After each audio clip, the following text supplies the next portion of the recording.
Kita akan membahas tentang salah satu ayat di dalam Al-Quran di surat Adz-Dzariyat pada ayat yang ke-29 dan ke-30 yang mengkisahkan tentang istri Nabi Ibrahim alaihi salatu wassalam, yaitu Sarah. Istri Nabi Ibrahim yang pertama adalah Sarah, dan Sarah adalah wanita yang tercantik setelah Hawa. Disebutkan bahwa ma ajmalan nisa ba'da Hawa Sarah. Tidak ada wanita yang lebih cantik setelah Hawa, istrinya Nabi Adam, kecuali Sarah, istrinya Nabi Ibrahim alaihi salatu wassalam.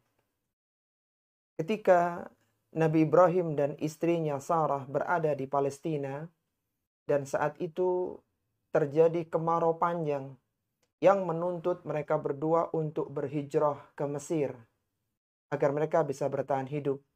Dan di Mesir saat itu ada seorang raja yang zalim, yang kejam, yang menyukai wanita. Sehingga ketika Nabi Ibrahim alaihissalatu wassalam ditanya tentang siapakah wanita yang bersamamu wahai Ibrahim, maka saat itu Nabi Ibrahim mengatakan, dia saudariku. Dan ini merupakan satu dari 3 hal yang dinyatakan oleh Nabi Ibrahim sebagai kedustaan, padahal sebenarnya beliau tidak berdusta. Sebagaimana Rasulullah Shallallahu Alaihi Wasallam menyebutkan dalam hadisnya, fayaqulu inni lastu hunakum. Kata Nabi Ibrahim pada hari kiamat, ketika beliau dimintai untuk memberikan syafaat, maka beliau mengatakan, ini bukanlah hakku.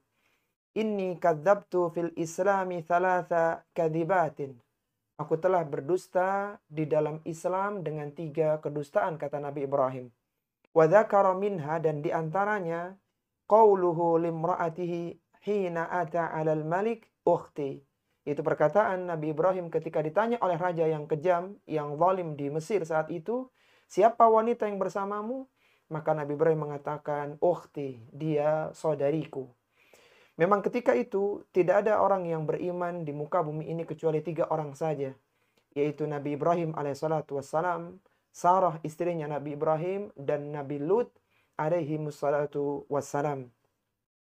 Suatu ketika Nabi Ibrahim didatangi oleh 3 tamu yang mulia, yaitu 3 malaikat yang menjelma menjadi bentuk manusia, yaitu malaikat Jibril alaihissalatu wassalam, malaikat Israfil, dan malaikat Mikail alaihi wassalatu wassalam.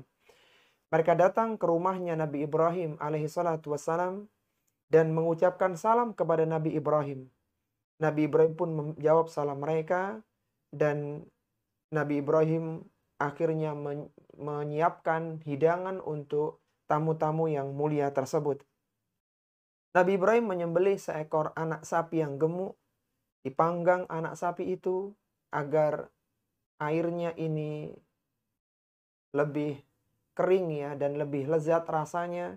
Dipilihkan yang gemuk dan anak sapi yang tidak sulit untuk dicerna. Sehingga Nabi Ibrahim memberikan yang terbaik kepada para tamu-tamunya, dan setelah terhidang maka Nabi Ibrahim mempersilahkan mereka untuk makan. Setelah dipersilahkan oleh Nabi Ibrahim alaihi salatu wassalam, ternyata para tamu itu tidak mau makan. Dan Nabi Ibrahim mulai muncul kekhawatiran, jangan-jangan 3 orang yang bertamu ke rumahnya ada niatan buruk kepada dia dan keluarganya.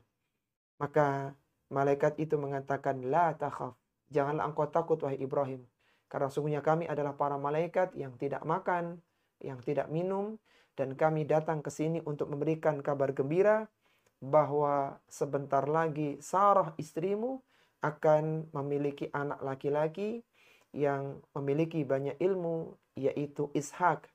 Dan nanti setelah Ishak akan ada anak dari Ishak, yaitu Yakub. Ketika Nabi Ibrahim mendapatkan berita tersebut, maka Sarah istrinya sangat gembira. Dan kita tahu Sarah adalah seorang wanita yang mandul sejak muda sampai di usia senjanya. Maka mendengar berita gembira tersebut, dia menepuk wajahnya dengan tangannya secara keheranan dan mengatakan, apakah aku dapat melahirkan sedangkan aku adalah wanita tua yang mandul. Sebagaimana hal ini disebutkan oleh Allah Subhanahu wa taala dalam surat Az-Dzariyat pada ayat yang ke-29 sampai ke-30, Allah berfirman, فَأَقْبَلَتِ امْرَأَتُهُ فِي صَرَّةٍ فَصَكَّتْ وَجْهَهَا وَقَالَتْ أَجُوزٌ أَكِيمٌ. Maka kemudian istrinya Sarah memekik dan memukul wajahnya dan berkata, وَقَالَتْ أَجُوزٌ أَكِيمٌ.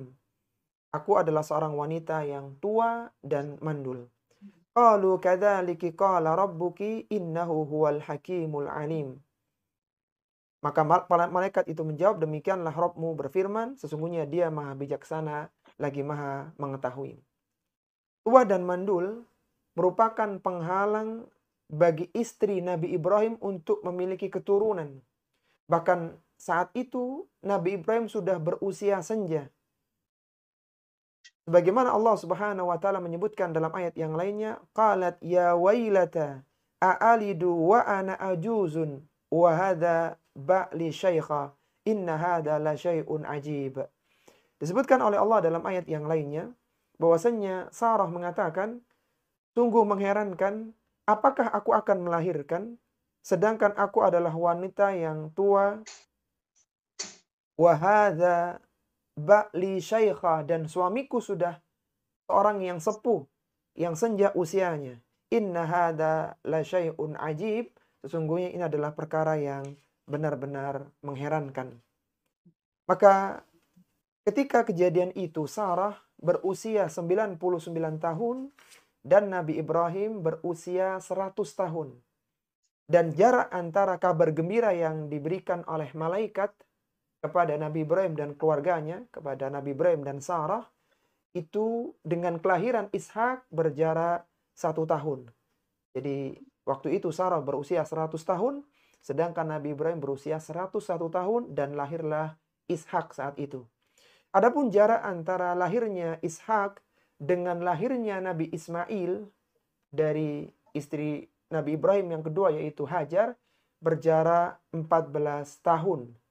Jadi lebih awal Nabi Ibrahim punya anak Ismail dari istrinya Hajar, kemudian baru 14 tahun setelah lahirnya Ibrahim, lahirlah Ishak dari istri beliau yang pertama, yaitu Sarah. Dari Ishak lahirlah bangsa Bani Israel, dan dari Nabi Ismail lahirlah Jaziratul Arab, negeri Arab, dan Nabi terakhir mereka adalah Nabi Muhammad SAW. Perhatikan akhwati fillah rahimani wa rahimakunallah, Allah menutup ayat tadi di surat Ad-Dzariyat pada ayat yang ke-30. Allah menyatakan innahu huwal hakimul alim.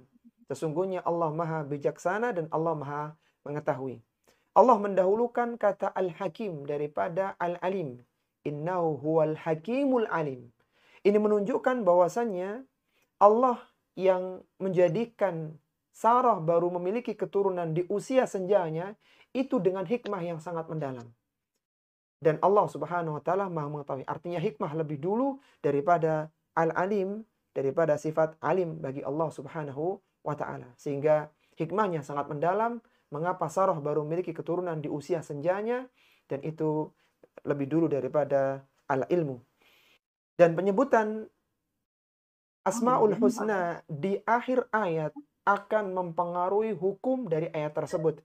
Sebagaimana kaidah tafsir Al-Quran yang ditulis oleh Syekh Abdurrahman bin Nasir As-Sa'di rahimahullahu ta'ala, yang menyebutkan bahwa khatmul ayati bi asma'illahil husna yadullu ala anna al-hukmal madhkura lahu ta'allaqa bidhalikal ismil karimi.